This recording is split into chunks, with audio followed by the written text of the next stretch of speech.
नमो बुद्धाय, नमो धर्माय, नमो संघाय, नमो नमः।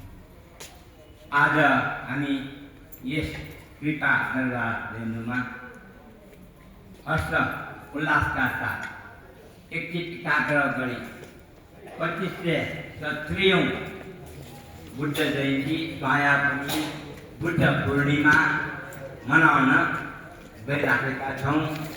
शोभायात्रामा हामी सम्मिलित भइसक्यौँ। शोभायात्रा पनि मलाई साह्रै रमाइलो लाग्यो।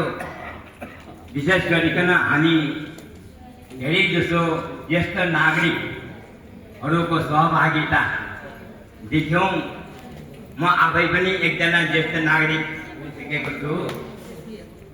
यो उमेरमा पनि यसरी घरबाट बाहिर आएर बुद्धको जय जयकार गर्दै, धर्मको जय जयकार गर्दै, सङ्घको जय जयकार गर्दै 2573औं बुद्ध जयन्ती अथवा बुद्ध पूर्णिमा हर्ष उल्लासका साथ मनाउन पाएकोमा हामी साह्रै नै धन्य छौँ।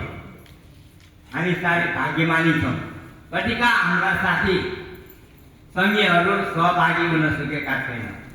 मन नहुँदा हुँदै पनि मनमा त कोडेरी लाउने जस्तो पनि लाग्यो होला उहाँहरूलाई।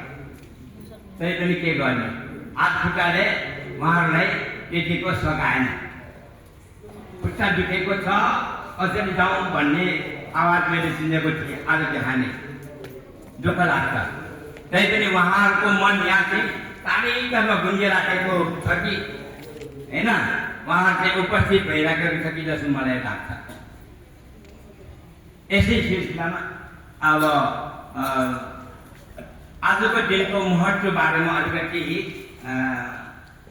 जानकारी दिउँ। भगवान